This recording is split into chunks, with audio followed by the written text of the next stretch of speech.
कुछ लोगों को बुद्धि लगाने का स्वभाव होता है और बुद्धि के विषय को ही पसंद करते हैं, वे भावुक नहीं होते।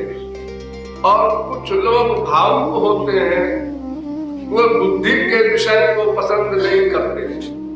तो भगवान ने इन दोनों प्रकार के लोगों के लिए दो प्रकार का मार्ग प्रशस्त कर दिया।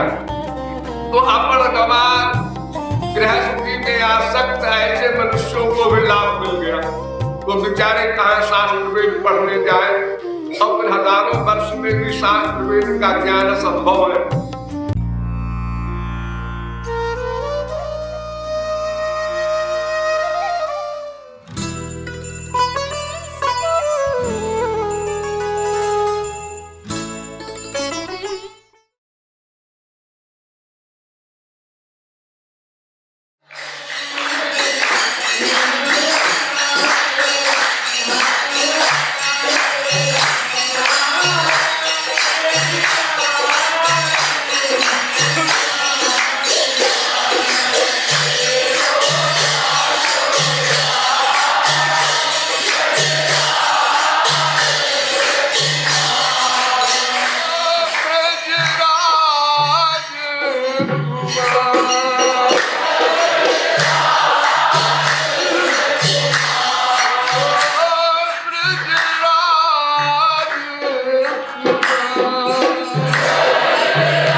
रागानुगा व्रत धार अपनाओ भाव चार।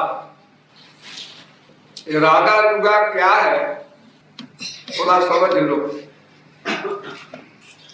ये तो समस्त शास्त्रों वेदों का निर्विवाद सिद्ध सिद्धांत है कि भगवान श्री कृष्ण की प्राप्ति भक्ति से ही होगी। किंतु भक्ति दो प्रकार की होती है, एक वैधी भक्ति, एक रागानुगा भक्ति। संसार में दो प्रकार के लोग हैं, एक बुद्धि प्रधान और एक मनः प्रधान। कुछ लोगों को बुद्धि लगाने का स्वभाव होता है और बुद्धि के विषय को ही पसंद करते हैं, वे भावुक नहीं होते। और कुछ लोग भावुक होते हैं, वे बुद्धि के विषय को पसंद नहीं करते। तो भगवान ने इन दोनों प्रकार के लोगों के लिए दो प्रकार का मार्ग प्रशस्त कर दिया है। बुद्धि प्रधान वालों के लिए वैधी भक्ति और मनः प्रधान वालों के लिए रागानुगा भक्ति। क्या मतलब? वैधी भक्ति में वेद शास्त्र की विधि की अपेक्षा है, यानी शास्त्र वेद में जो कुछ लिखा है, वर्णाश्रम धर्म का पालन आदि, वो सब भी करना है। ब्राह्मण क्षत्रिय वैश्य शूद्र ब्रह्मचारी गृहस्थी वानप्रस्थी सन्यासी, इनके जो धर्म लिखे हैं वेदों में, शास्त्रों में उसका पालन भी करना है और श्री कृष्ण की भक्ति भी करनी है। तो उनको बुद्धि का विषय भी मिल गया, शास्त्र वेद का अध्ययन करें, समझें, फिर उसका पालन करें। लेकिन भक्ति करना कंपलसरी है, वो मेन है, प्राण है। वो थियरी का ज्ञान आवश्यक है, लेकिन केवल थियरी में ही रह जाए तो बहुजन्म यदि करे श्रवण कीर्तन तभु ना पाए कृष्ण पदे प्रेम धन। अनंत जन्म कोई साधना करता रहे, अगर मन का ध्यान नहीं लगाएगा भगवान में तो वो साधना नहीं है। जैसे जीरो में गुणा करते जाओ जीरो आएगा उत्तर, ऐसे ही जैसे किसी का पैर बांध दो और उससे कहो क्विक मार्च, डबल मार्च, वो क्या मार्चिंग करे बेचारा, उसके पैर तो बंधे हैं, अपनी जगह पर खड़े खड़े वो मार्चिंग कर सकता है। इसलिए मन से नवधा भक्ति करना, श्रवणम कीर्तनम विष्णु अर्चनम पाद सेवनम स्मरणम वंदनम दास्यम सख्यम आत्मनिवेदनम, ये 9 प्रकार की भक्ति बताई है भागवत में। लेकिन इसमें 3 प्रमुख हैं। तस्मात् सर्वात्मना राजन हरि सर्वत्र सर्वदा श्रोतव्यः कीर्तितव्यश्च स्मर्तव्यश्च। 3 चीज, श्रोतव्यः, कीर्तितव्यः और स्मर्तव्यः। सुनो, भगवान की बातें सुनो। इस समय आप लोग श्रवण भक्ति कर रहे हैं, फिर कीर्तन करो, लेकिन स्मर्तव्य, मन का स्मरण अवश्य करो। भक्ति के 2 स्वरूप बताए गए हैं, अनासंग भक्ति, सासंग भक्ति। अनासंग भक्ति माने जिसमें मन का संयोग न हो, पाठ हो रहा है, पूजा हो रही है मंदिर में या अपने घर में, रामायण का पाठ हो रहा है, गीता का पाठ हो रहा है, वेद का पाठ हो रहा है, ये अक्षरों को पढ़ा जा रहा है, ये फिजिकल वर्क है, वाणी का विषय है। वाणी मन नहीं है।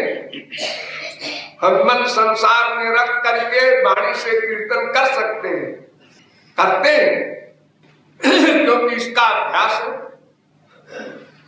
कीर्तन करते जा रहे हैं आप लोग, अब बगल वाले को देखते हैं ये रो रहा है, ये लापरवाही कर रहा है, ये उधर देख रहा है, ये सब नहीं करना चाहिए। आपको अपने लक्ष्य पर रहना चाहिए।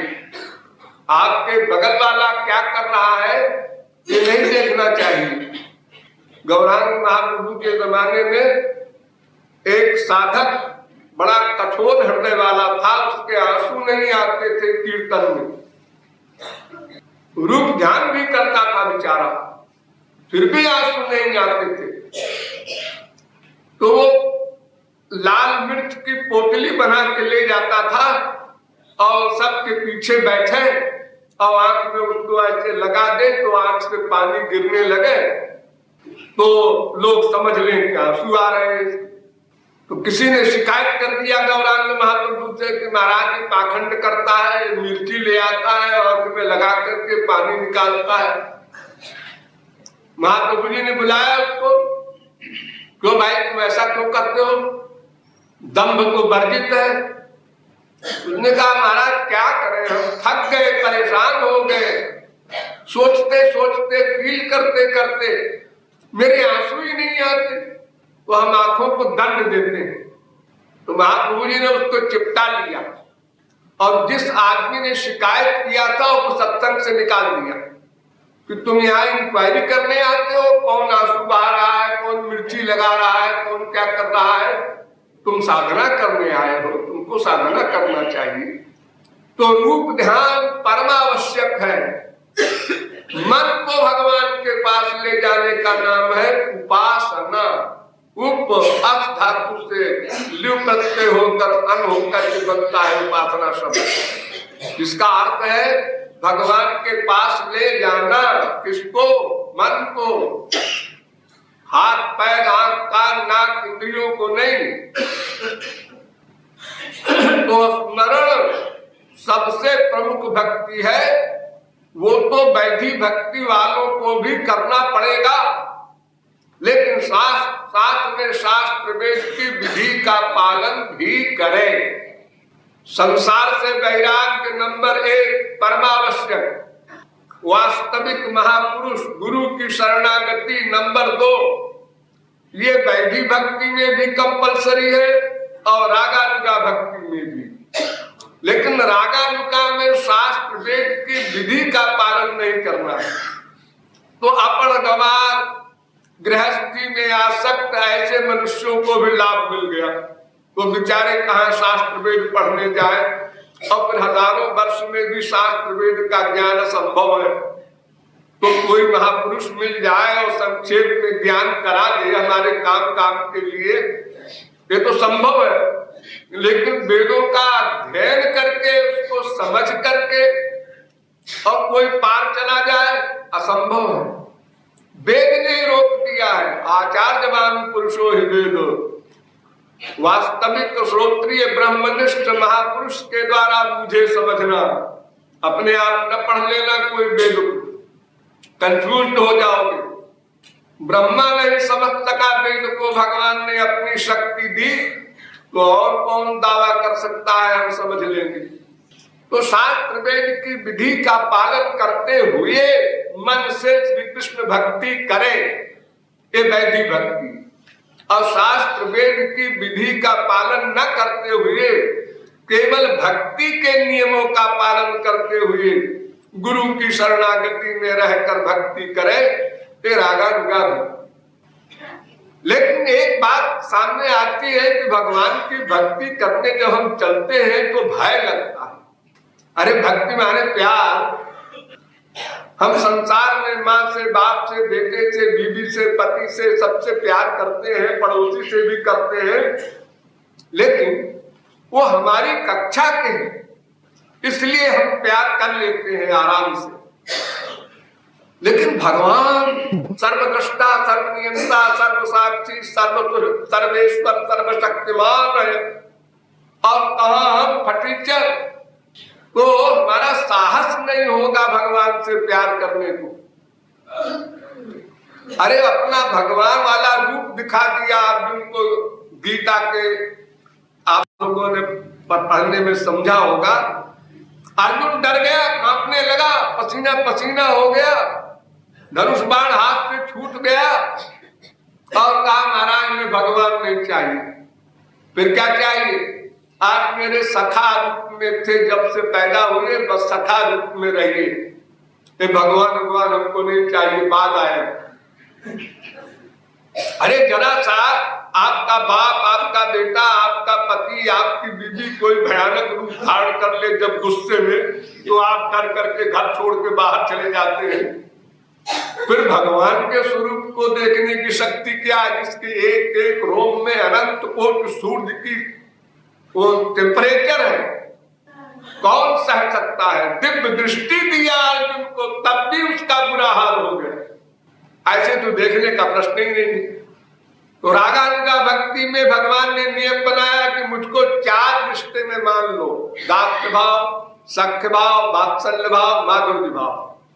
यानी हमको स्वामी मान लो, स्वयं को दास मान लो। मैं भगवान हूं, भूल जाओ, बस मैं तुम्हारा स्वामी, तुम हमारे दास। तो संसार में आप लोग सर्विस करते हैं, बहुत से लोग यहाँ बैठे हैं सर्विस वाले, तो वो हिसाब बैठ जाता है। हमारा एक स्वामी है, बाप जिसे कहते हैं आप लोग, और एक हम उसके सर्वेंट है। और इससे ऊंचा भाव है वो हमारा सखा है, उससे ऊंचा भाव है वो हमारा बेटा है, उसके माँ बाप है, और उससे ऊंचा भाव है गोपियों का, जो सबसे ऊंचा है वे हमारे प्रियतम है, हम उनकी प्रेयसी है। दास भाव में अधिक पाबंदी है, जहां स्वामी का चरण पड़े वहां सेवक का सिर पड़ना चाहिए। भरत जी ने कहा था ना, सिर बल चलाऊ धर्म रस मोरा, सब ते सेवक सेवा सेवा धर्म परम गहनो योगिनामप्यगम्य। लेकिन ऐश्वर्य से जब अच्छा है, जो सहस्रशील पुरखा वाला भगवान का रूप है, जिसको हम देख भी नहीं सकते, दास भाव में एकता हो जाती है। प्रभु तर तर कपिडार पर, देखो एकता हो गई। भगवान राम वृक्ष के नीचे बैठे हैं और हनुमान जी वगैरह वृक्ष के ऊपर बैठे हैं। बानरों का स्वभाव होता है ना ऊंचाई पर बैठने का, पेड़ की डाल पर। अब दोनों अपने अपने स्वरूप को भूल गए। राम को भी याद नहीं मैं स्वामी हूं, भगवान हूं, डांट दूं, क्या बदतमीजी है, ऊपर क्यों बैठे हो तुम लोग, नीचे आके बैठो।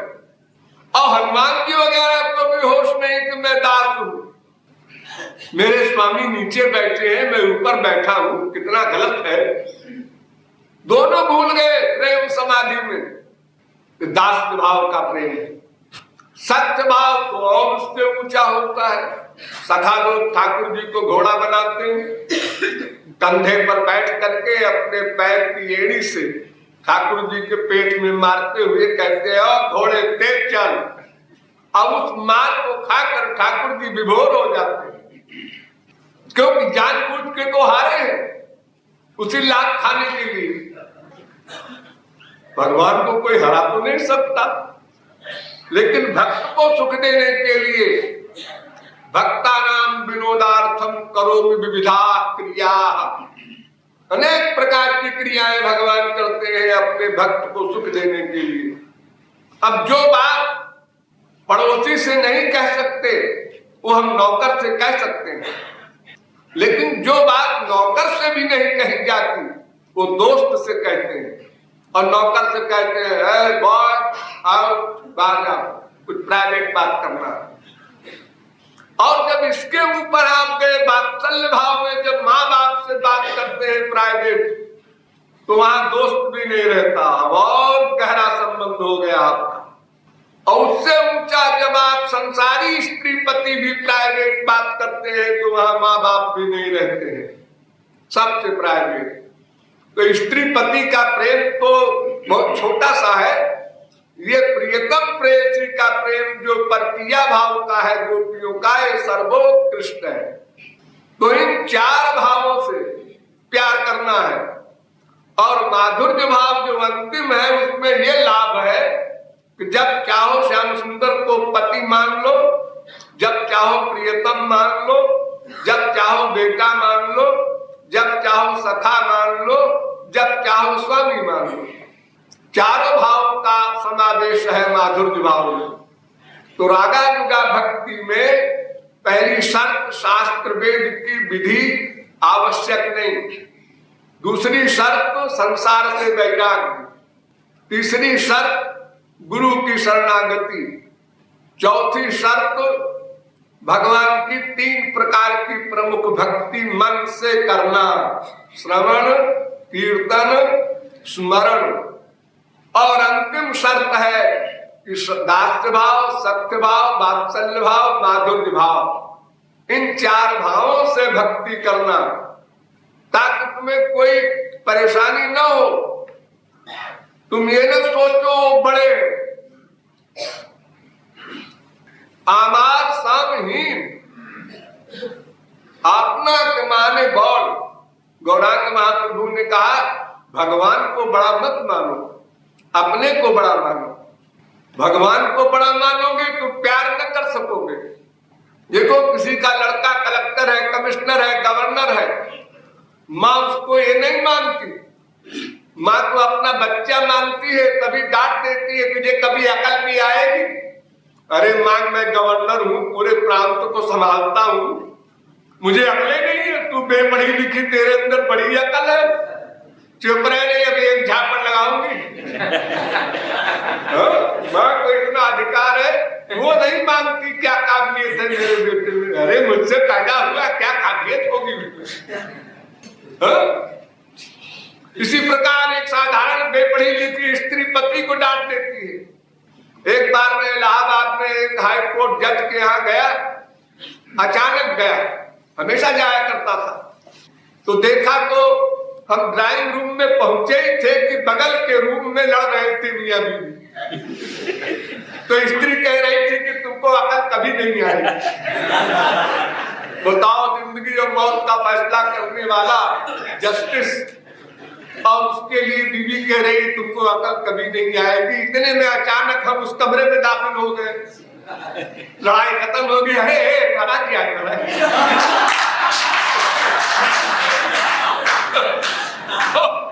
तो हमने कहा तो भाई हम तो समझते थे कि तुम हाई कोर्ट जज हो, बहुत काबिल हो, आज मालूम हुआ जो तुमको तुम्हारी बीवी से अधिक तो कोई जानता न होगा। वो 24 घंटे पास रहती है तो हमको भी नॉलेज हो गई यार। तुम्हारे बारे में हमें बड़ा गलत ख्याल था। जय महाराज जी, है तो रोज का धंधा है, ऐसे कहती रहती है, क्या करें। उसको अपने प्यार पे अधिकार है। मेरा पति है, तो 5 बजे गए 6 बजे क्यों नहीं लौटे, अपने अधिकार से वो डांटती है, कहती है, शासन करती है। इसी प्रकार जितने भी भाव है सब में अधिकार के अनुसार भगवान के प्रति हमारा प्यार बढ़ता जाता है। तो रागानुगा व्रत को धारण करके इन 4 भावों से श्री कृष्ण की उपासना करनी है। ये भाव